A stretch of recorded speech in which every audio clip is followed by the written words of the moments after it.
Xitoy doiralari diniy asabiylikka qarshi turish nomida masjidlarni, sotsialistik yangi yezi qurish nomida milliy qiyofatdagi mahallalarni buzgan bo'lsa, amdilikda ushlashtirish nomi bilan uy bezashni xitoylashtirayotganligi oshkorlandi. Erkin Osiyo radiosining xabar qilishicha, Uyg'ur o'ltiraq turmush madaniyatini xarob qilayotgan ushlashtirish, ya'ni xitoylashtirish to'lqini har qaysi joylardagi uy jabduqlari savdosi qiladigan Xitoy korxonachilariga zo'r miqdorda pul tepish fursati yaratib bergan. Uyg'ur o'ltiraq hayotining namunalari bo'lgan gilam, supa va karvatlarning ko'zdan yo'qotilib, ularning o'rniga Xitoycha shakldagi uy jabduqlarining saplanishi hozir butkul Uyg'urlar diyorida umumlashayotgan siyosiy vaziyatlarning biri bo'lmoqda ekan. Egilinishcha Xitoy doiralari Sharq Turkistonda elib berayotgan bu harakatga 4 milliard yuan xomchut ayrilgan.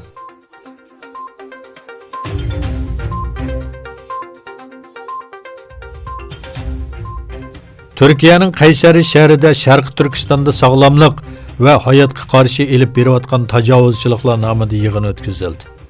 Aysa Yusuf Aliptekin fondining raisi doktor Ömerqul, Kayseri Teviplar jamiyati va Mustaqil Sharq Turkistonliklar jamiyatining hamkorligida RGS Universiteti Sabanji madaniyat markazida o'tkazilgan yig'inda so'z qilib, Sharq Turkistondagi zulmga sukut qilaversak, texmi cho'ng yo'qotishlar bo'ladi dedi.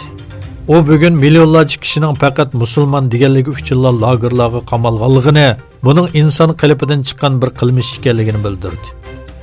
Sharq Turkiston fondining boshlig'i doktor Moyiddinjon Uyg'ur bo'lsa, Sharq Turkistondagi vaziyatning inson uchun nomus ekanligini, bir turk, musulmon va doktor bo'lish sifati bilan kunlarining azobli o'tayotganligini aytdi. Yig'inning oxiri savol-javob shaklida elib berildi.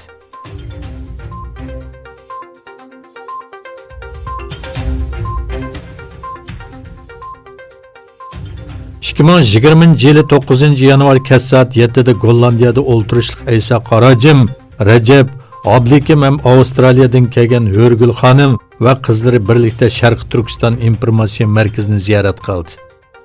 Sharq Turkiston uchur madaniyat markazi raisi Abdujal Qarqash mehmonlarga xabar, axborot va film tarjima xizmatlarini tafsili tanishtirdi. Aysa Qarajim va Avstraliyadan kelgan mehmonlar Sharq Turkiston informatsiya markazining xizmatlarini taqdirlashdi, bo'libmi tarjima qilingan filmlarni nihoyat yoqtirganligini ta'kidladi. Shundaqla Avstraliya Uyg'ur jamiyatining buningdinki moddiy ma'naviy jihatdan yordamlarini ayamaydiganligini davomli qasd qo'shadiganligini bildirishdi. Rais Abdujal Qarqash oxirida Avstraliyadagi barliq qarindoshlarga qizg'in salom yo'lladi.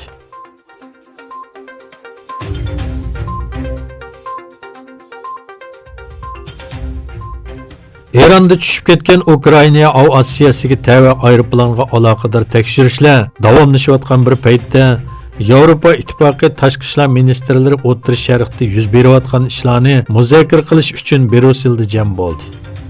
NATO bosh kotibi Stoltenberg va Birlashgan Davlatlar Tashkiloti Liviya vakili Salom qatorliqlarga qatnashgan yig'inda Eron, Iroq va Liviya masalalari muzokara qilindi. Yig'indan keyin o'tkazilgan axborot e'lon qilish yig'inida so'z qilgan Yevropa Ittifoqi tashqi ishlar alohida vakili Josep Borrell, O'rta Sharqda muqimlik saqlash uchun Yevropa Ittifoqining texmi ko'p tirishchanlik ko'rsatadiganligini bildirdi.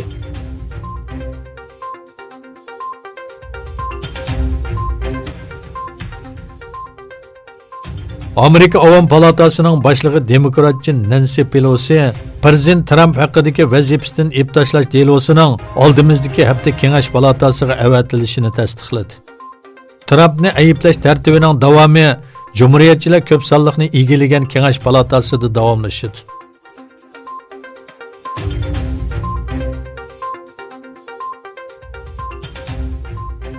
Pakistanning Afg'oniston chegarasiga yaqin bo'lgan Balojiston o'lkasi Koitda shahridagi bir masjidda sham namozi vaqtida yuz bergan odam bomba hujumida oz deganda 15 kishi hayotidan ayrildi. 19 kishi yaralandi. Koitda saqchi idorasining boshlig'i Abdurazzoq Chima yaralanganlarning ba'zilarining o'lim xavfi borligini bildirdi. Shohidlarning aytishicha, portlash yuz bergan vaqtda taxminan 60 kishi bu masjidda namoz o'qiyotgan ekan.